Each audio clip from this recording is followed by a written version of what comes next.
The great mansion of Lady Soraya stood tall under the twin moons, its shining walls glowing like silver in the night sky. From the outside, it looked like a place of joy and wealth, filled with music, laughter, and light.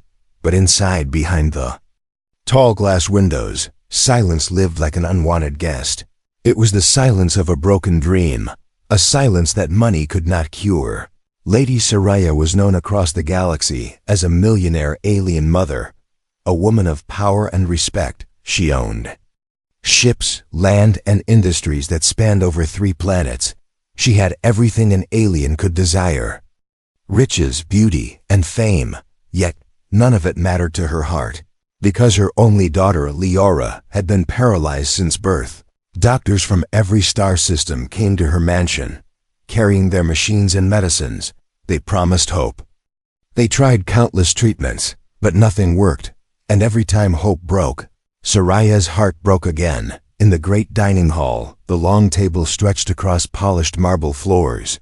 Alien servants stood quietly, waiting for their orders.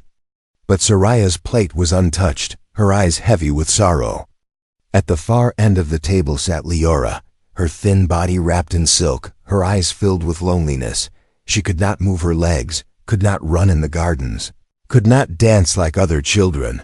Her only world was her chair and the wide window that showed her the stars. Every night, Soraya would walk into her daughter's room, her steps soft like a whisper. She would sit beside the bed and hold her hand.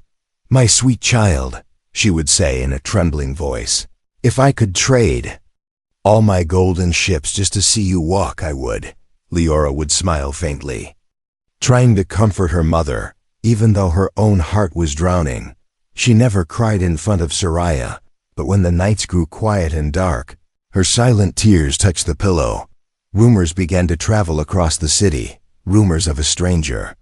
They said there was a human, not of their world, who had healed the broken where alien science had failed.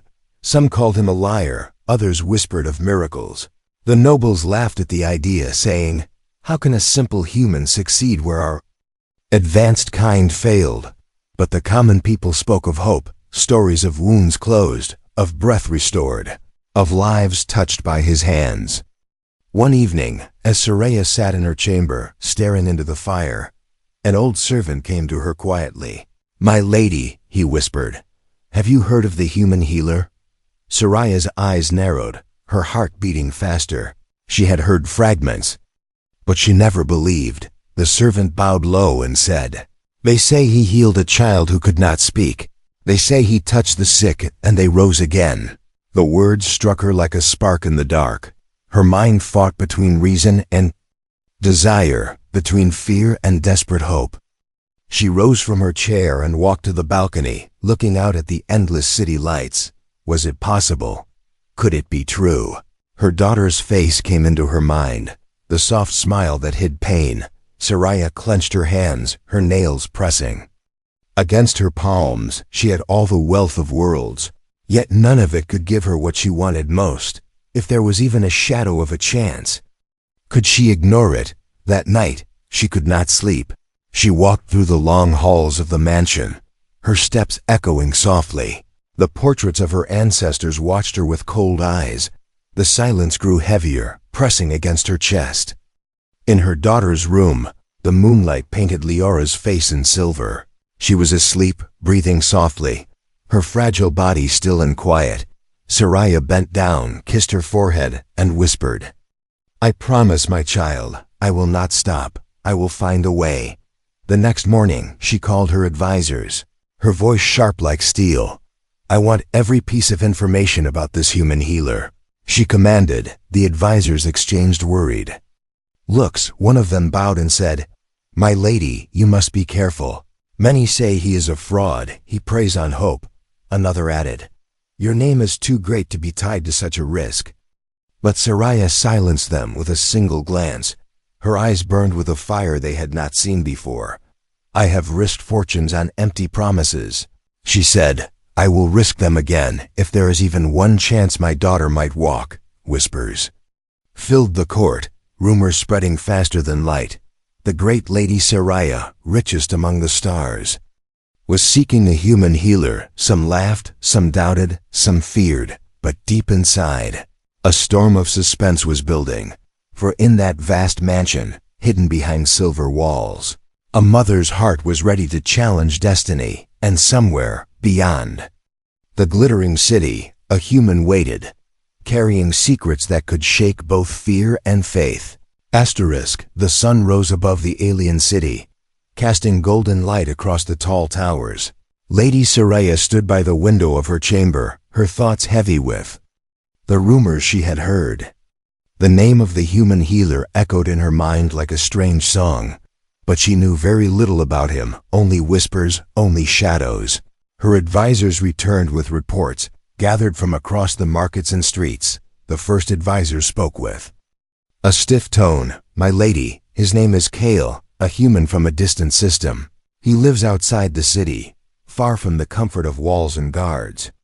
He added, "He owns no mansion, no wealth, only a small place where the desperate come to seek his help." Soraya frowned, her golden eyes sharp.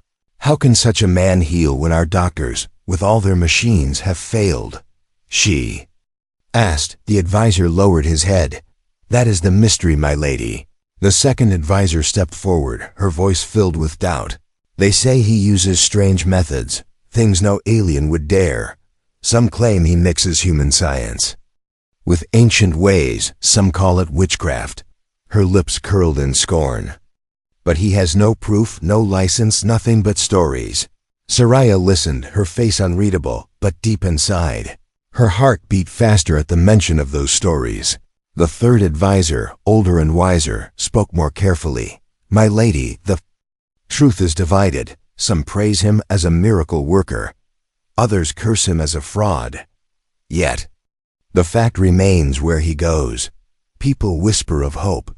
He paused, then added, "And hope, my lady, is stronger than any weapon." Soraya turned away, walking toward the balcony. The city spread below her like a sea of fire and glass. Her mind was torn. Could she trust a human, an outsider, someone her kind looked down upon in the markets? The reputation of Kale was growing. Merchants spoke of a blind man who saw again after Kale touched his eyes. Travelers told of a woman who rose from her bed after years of sickness. Children whispered tales of his calm voice and gentle hands. But others spoke darkly. They said some treatments failed, some patients died.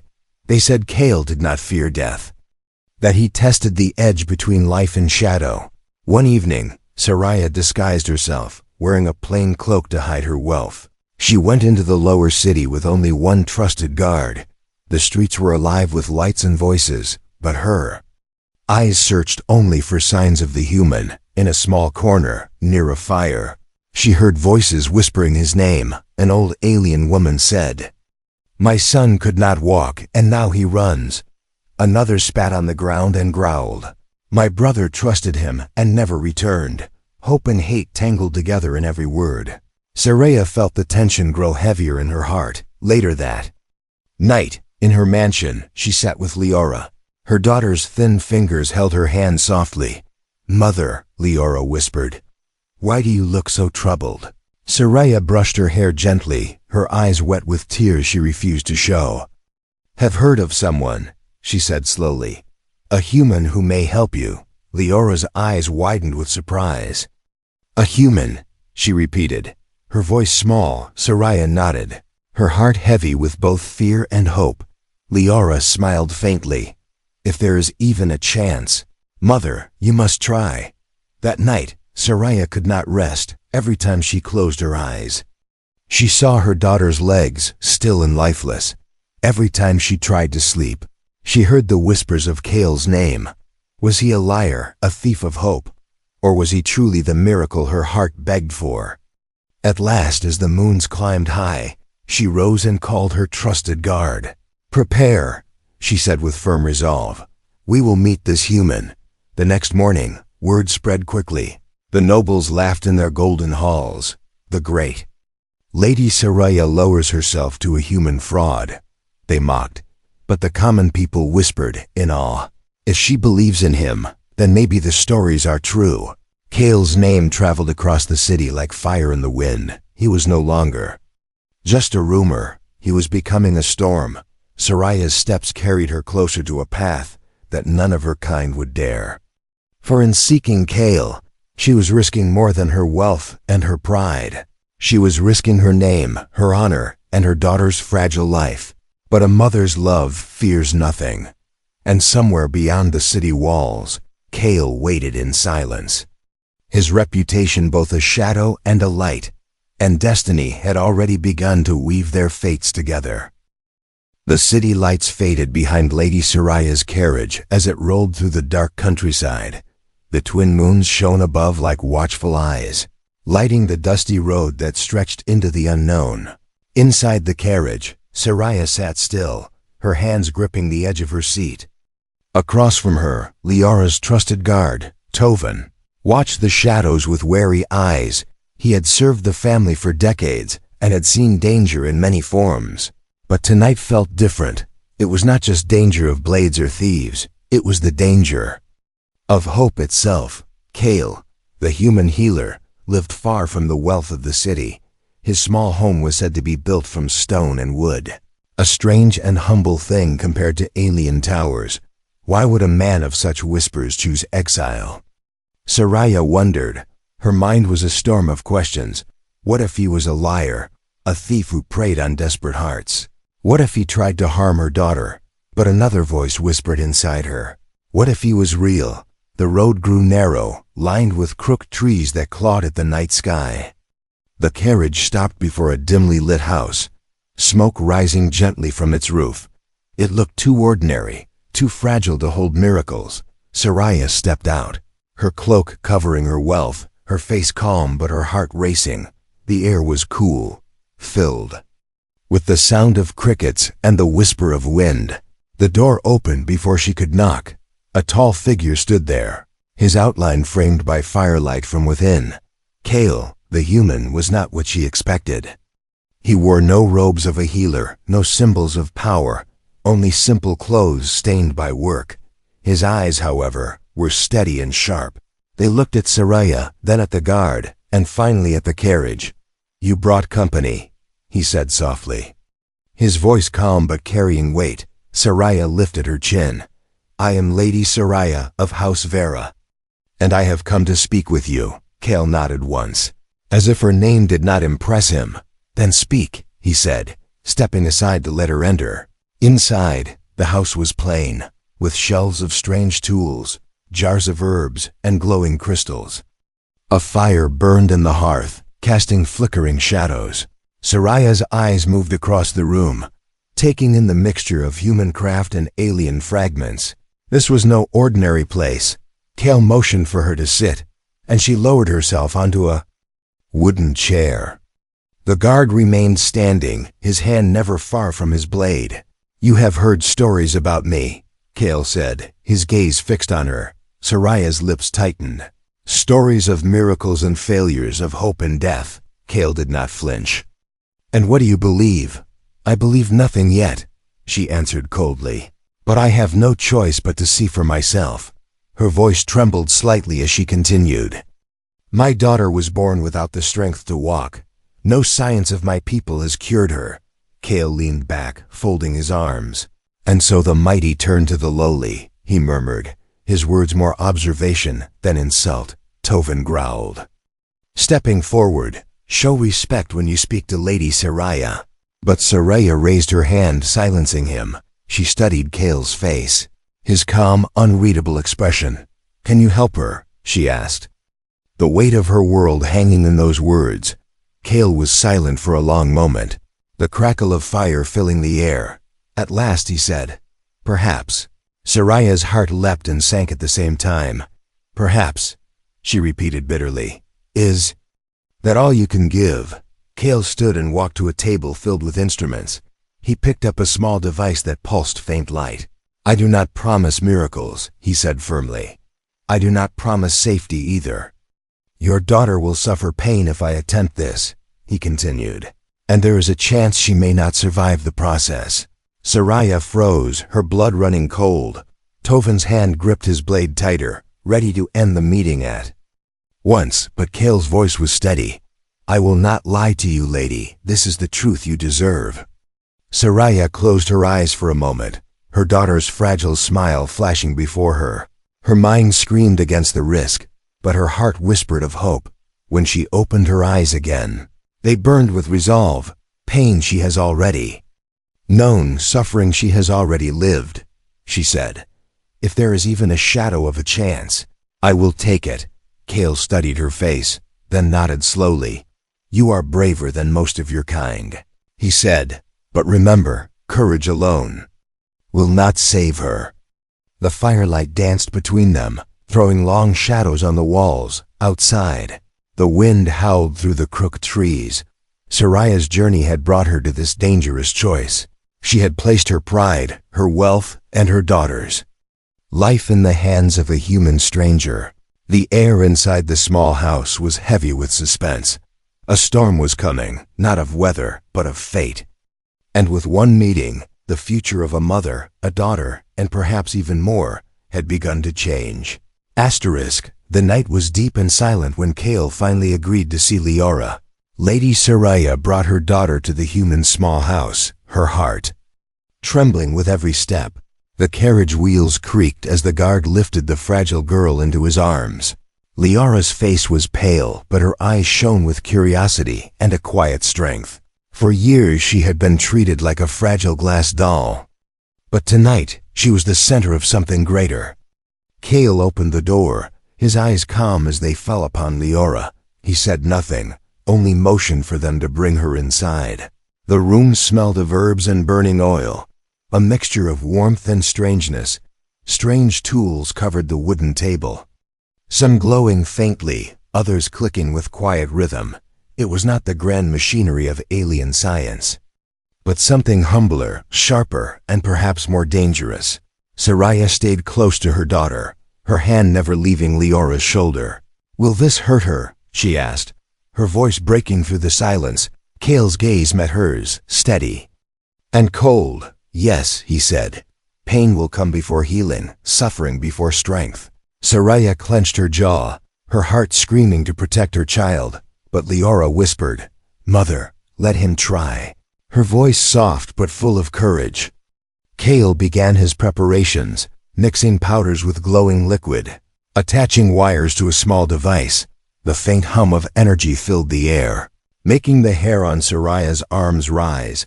The guard Tovan watched suspiciously, one hand always near his weapon. Kale lifted a thin metal rod that pulsed with light. This will awaken what lies sleeping, he said, but it will push her body to its limit. Leora lay back on the wooden bed, her small hands gripping the blanket tightly. Soraya bent down and kissed her forehead, whispering, I am here, my child. I will not leave you. Kale placed his hands gently on Leora's legs, closing his eyes. A soft light spread from his palms, not natural, not alien, but something in between. Leora gasped as heat rushed through her body, her back arching. A cry of pain escaped her lips, and Soraya's heart shattered with every sound. Enough, Soraya shouted, her hand reaching for her daughter.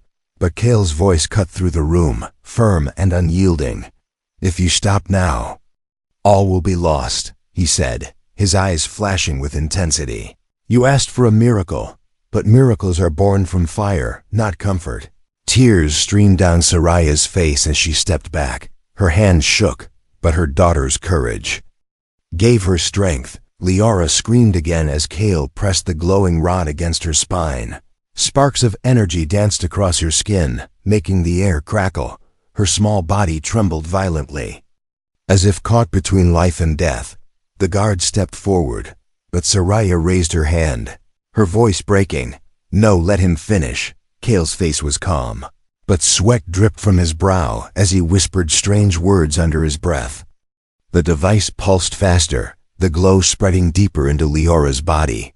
Minutes felt like hours, every second carving fear into Soraya's heart. Her daughter's cries weakened, then turned into heavy gasps. For a terrifying moment, Leora went still, her chest barely rising. Kale, Soraya cried, her voice trembling. You are killing her. Kale's voice was low but firm. No, she is fighting. She is closer than you think. His hands pressed harder, the light growing brighter until it filled the room. Then, with a sudden gasp, Leora's eyes flew open. Her fingers twitched, her chest rose sharply, and her body trembled with new life. She coughed and tears streamed down her face. But she was breathing, alive. Soraya rushed to her side, holding her tightly, whispering prayers of gratitude. Kale stepped back, his hands shaking from the effort. "She is not healed yet," he said. "This is only the beginning." Soraya looked at him with wide eyes, torn between fear and hope. "You mean she must suffer this again?" she asked, her voice almost a whisper. Kale nodded slowly. "The road will be long, and every step will test her strength. But if she endures, she will walk," he added, his voice steady. Soraya's tears fell onto her daughter's cheeks as she whispered, "Do you hear that, my child? He says you will walk." Leora, weak but smiling, whispered back, "Then I will endure, mother." The fire burned low, casting tired shadows across the walls. Kale sat down, his breath heavy, but his eyes still sharp. He had done what no alien doctor dared. He had awakened something hidden, something impossible. Soraya held her daughter close, her heart torn between fear of loss and the promise of hope. For the first time in many years, she dared to dream of a future where her child would stand outside. The wind carried whispers through the night. The impossible had begun, and though the path ahead was filled with pain and darkness, a light had been lit inside the heart of a paralyzed girl, a light that could not be extinguished, and destiny, once silent, had started to move again. The days after the first treatment were filled with silence and waiting. Lady Soraya walked the halls of her mansion like a restless spirit, her footsteps echoing on the marble floors. Servants bowed as she passed, but their eyes followed her with quiet worry. Her wealth, her jewels, her power meant nothing in those hours. All she cared for was the fragile hope burning in her heart. Leora lay in her bed, her small body weak and trembling from the strain. Her mother sat by her side each day, holding her hand, whispering soft words of comfort. But the girl's legs were still lifeless as ever. Soraya's heart ached with every passing hour. Was Kale a fraud? Had she risked everything for nothing? The court whispered about her choice. The nobles mocked her, saying, "The mighty Lady Soraya has lowered herself to beg a human for help." Others pitied her. Some even feared her desperation. But Soraya paid no attention to their voices. She was trapped in her own battle, between faith and despair. On the third night, Soraya could not sleep. She paced across the balcony, her golden eyes staring at the stars. Her chest felt heavy, her mind burning with doubt. Then a soft sound reached her ears, a voice, weak but filled with trembling joy. "Mother!" Soraya rushed inside, her heart pounding. She found Leora sitting up in bed, her face pale but glowing with a strange light. "Mother, I felt it," Leora whispered, tears shining in her eyes. "What did you feel?" "My child," Soraya asked, her voice breaking. "My toes," Leora said. "They moved. I swear they moved." Soraya's breath caught in her throat, her hands shaking as she touched her daughter's legs. But they were still now, quiet again. Perhaps it was only a dream, Soraya whispered in fear. But Leora's eyes sparkled with hope. "No, mother, it was real. I know it was." Soraya kissed her daughter's forehead, her tears falling onto her cheeks. Hope and doubt tore her apart, each fighting for her heart. The next morning, Kale arrived, his face calm as always. Soraya rushed to him, her voice sharp. She felt something. "She swears her toes moved." Kale studied Leora with steady eyes, then nodded. "Good," he said simply. "That means the door has begun to open." Soraya frowned. "But it happened once and then nothing. Is that truly progress?" Kale's voice was quiet but strong. "The body is slow to awaken, but once it begins, it rarely stops." The treatments continued, each session filled with fire and fear. Leora cried out, her body trembling under Kale's strange devices. Soraya wanted to stop him each time, But she remembered her daughter's smile. The smile that said, "I will endure." And so the mother endured as well, though every cry carved wounds in her soul. Days turned into weeks, and still the changes were small. Sometimes Leora's fingers twitched, sometimes her toes, but the progress was uneven, uncertain, like a flame flickering in the wind. The mansion grew heavy with silence, as if the walls themselves waited for the answer. Would this journey end? In light or in darkness, one evening, after another session, Leora lay exhausted in her bed. Soraya sat beside her, her head resting on her daughter's fragile hand. Her heart was breaking, the weight of doubt crushing her. "Why do you still smile, my child?" she whispered. Leora opened her tired eyes and whispered back, "Because even the smallest step is still hope." Those words pierced Soraya's heart, filling it with both pain and strength. But the storm of doubt was not only inside her. Her advisors returned again, their voices sharp with fear. "My lady, enough," they begged. "You risk her life for nothing. Every session tears her body apart. She grows weaker, not stronger." But Soraya silenced them with fire in her eyes.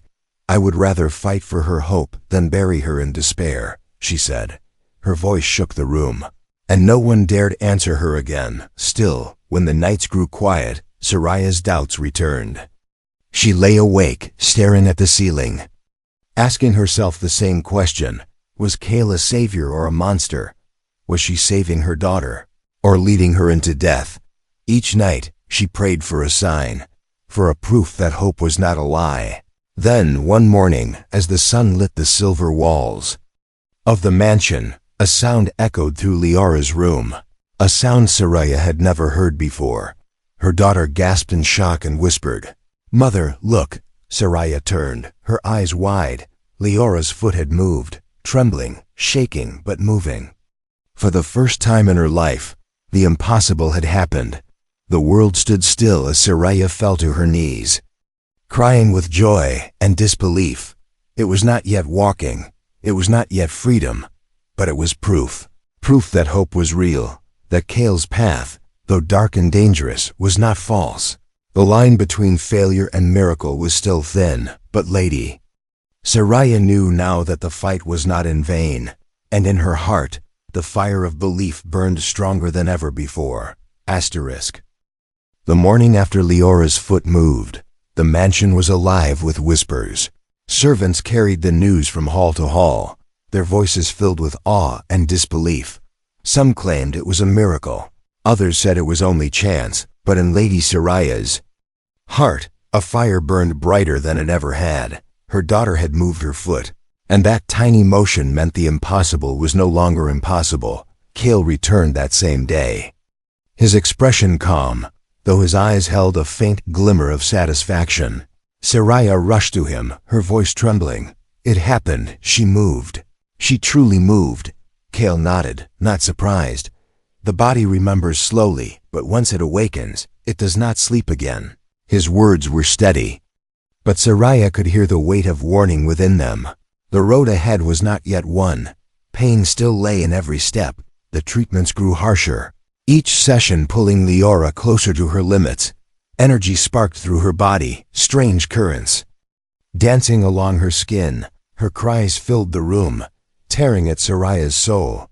Yet within those cries were small victories, a twitch of her ankle, a bend of her knee, a shiver of strength where none had been. One evening, Soraya sat by Leora's bed as the girl rested. Her daughter's legs, once lifeless, now trembled faintly with every breath. "Mother," Leora whispered, her eyes glowing with fragile hope. "Do you believe I will walk?" Soraya clasped her hand tightly, tears glistening in her eyes. "Yes, my child, I believe it with all my soul." Weeks passed, and progress grew like a seed breaking through stone. Leora began to push herself up with trembling arms. Her legs quivered beneath her blanket, trying, failing, and then trying again. Kale watched each effort with quiet eyes, correcting, never offering false comfort. He spoke rarely, but when he did, his words were like iron. "Strength is built in struggle. Do not fear the pain. It is the sign of life returning. At first, Leora could only stand with Kale's hands supporting her. Her legs shook violently, her small frame swaying like a tree in storm winds. Soraya gasped each time, her heart pounding with fear that she would fall. But Kale never let her fall, his grip steady, his presence unshaken. Again, he commanded gently. Again, days turned into more trials. Leora's legs learned slowly, step by trembling step. At night she would collapse into sleep, exhausted beyond measure. But each morning she awoke with fire in her eyes. Her courage shone brighter than even her mother's wealth. One afternoon, Soraya entered the chamber and stopped in shock. Kale stood a few steps away from Leora, his hands lowered, and her daughter, her fragile, once paralyzed child, was standing on her own. Her body shook, her breath came hard, but she was standing. Soraya's tears burst forth as she whispered, my child, do not move yet." Kale warned calmly. "Standing is the first victory, but walking is the war." Leora's face was pale with strain, but her lips curled into the faintest smile. Her eyes met her mother's, filled with determination. "I will walk, Mother, I promise you," she whispered, before collapsing gently into Kale's arms. That night, Soraya could not stop staring at her daughter as she slept. She touched her small legs again and again, unable to believe the strength returning to them. For years they had been silent, dead, useless, and now they were trembling with life. Soraya's heart overflowed with gratitude and fear. She wanted to shout her joy to the stars, yet she held it close, afraid the world would snatch it away. The following days grew more intense. Kale pushed Leora harder, each step a battle between hope and exhaustion. Sometimes she cried, sometimes she laughed through her tears. Soraya stayed by her side, cheering, praying, begging the stars never to take this gift away. Every twitch, every motion felt like the universe rewriting itself. Then the moment came. Quiet and small, but greater than all treasures. In the dim training room, Kale stepped back and nodded. "Now," he said simply, his voice firm but gentle. Leora took a breath. Her legs trembling beneath her, she lifted her right foot, moved it forward, and placed it down. Then she lifted the other, her body swaying, but she did not fall. Soraya's hands flew to her mouth as tears poured down her face. Her daughter had taken her first steps. The room filled with silence, broken only by Soraya's sobs and Leora's gasps. The girl collapsed into her mother's arms, smiling through her tears. "I told you, Mother," she whispered. "I will walk." Soraya held her close, her heart bursting with love and awe. She looked up at Kale, her voice trembling. "You have given her what no riches could buy." Kale only shook his head, his eyes steady. "No," he said softly. "She has given it to herself. I only showed the path." That night, the stars above the mansion seemed brighter. Hope had become real, not just a whisper, but a step. The impossible had begun to unfold before their eyes, and though the journey was not yet complete, the first steps of a fragile girl had shaken the heart of a mother, and perhaps even the fate of a world that doubted what humans could do. Asterisk. The grand mansion of Lady Soraya glittered under the twin moons, its halls filled with the fragrance of flowers and the music of celebration. Tonight was not just another banquet of wealth and pride. Tonight was a gathering of family, allies, and nobles who came to honor Soraya's name.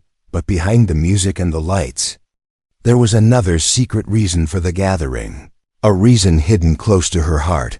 At the center of the great dining hall, a long table stretched like a river of silver. Golden plates gleamed under the lights. Servants moved gracefully, pouring wine and setting dishes. The guests laughed, their voices rich with gossip and pride.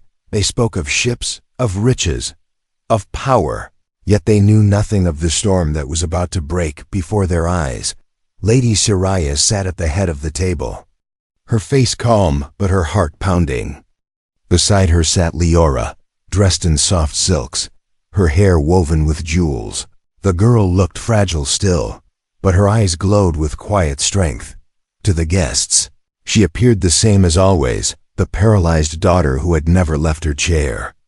But within Leora's heart, a fire burned, a fire born from weeks of pain, struggle, and courage. Cale stood in the shadows at the edge of the hall. He did not join the feast. He did not seek their food or their laughter. His eyes simply watched, patient, calm, waiting for the moment that would change everything. As the dinner began, the nobles whispered among themselves. Some mocked softly.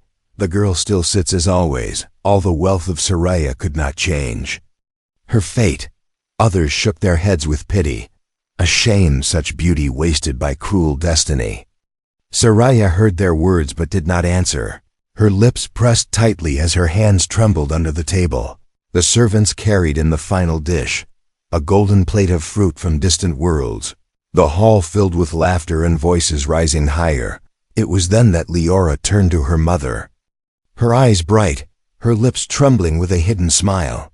"Mother," she whispered softly, "watch me." Soraya's breath caught in her chest. Her heart froze in fear and hope.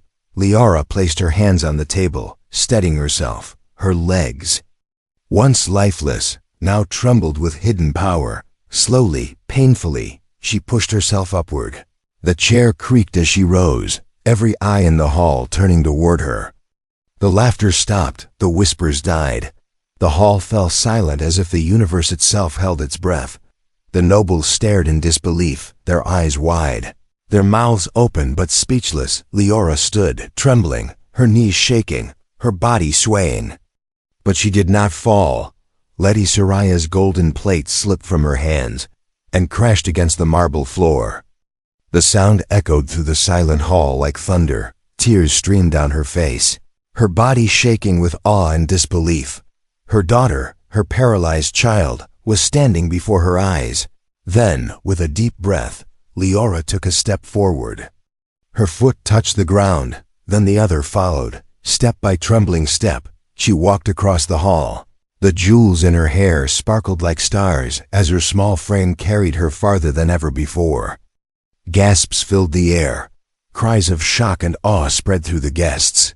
Some fell to their knees, others covered their mouths with trembling hands. Lady Soraya rushed to her daughter. Falling to her knees as Leora reached her, she wrapped her arms around her child, sobbing openly, her voice breaking. "My child, my miracle, you walk, you truly walk." Leora clung to her mother, her own tears flowing. "I told you, mother," she whispered. "I promised you." The nobles who once mocked now stared in silence, their pride, their arrogance shattered by the sight of what no alien science could achieve. Cale stepped forward slowly, his shadow stretching under the lights, his eyes calm, his face unreadable. One noble whispered in fear, "A human." "He did this," another muttered. "Impossible." But Soraya lifted her tear-stained face, her voice filled with power. "No, not impossible. This is hope. This is proof." She turned to the hall, her daughter standing beside her with trembling legs but shining eyes. "You see with your own eyes what no fortune, no doctor, no machine could give me," she declared. "And it was not the brilliance of our kind, but the heart and hands of a human who made it real." Her words struck like lightning, silencing every whisper, breaking every doubt. Leora leaned against her mother, smiling through tears. Cale simply bowed his head, his voice low. "She walks because she chose to fight. I only guided her." But in that hall, every eye was fixed on him. The man they once doubted, the man they once mocked, now stood as living proof that humans could do what aliens could not. Lady Soraya held her daughter close, her heart overflowing with gratitude. She looked at Cale, her voice trembling. "You have given me more than life itself. I can never repay." "You," Cale shook his head, his eyes soft but distant. "You owe me nothing, lady. Give her the future she deserves. That will be enough." The hall filled with cries of wonder, the story already spreading through the city. A miracle had been revealed, a truth that would echo across worlds. The paralyzed daughter of a millionaire. Alien mother had walked, and at the heart of it all stood a human. Silent but unshakable, the night became legend. The moment became history, and in the heart of Lady Saraya, the sound of a plate crashing on marble would forever mark the moment. Her dreams became real, asterisk.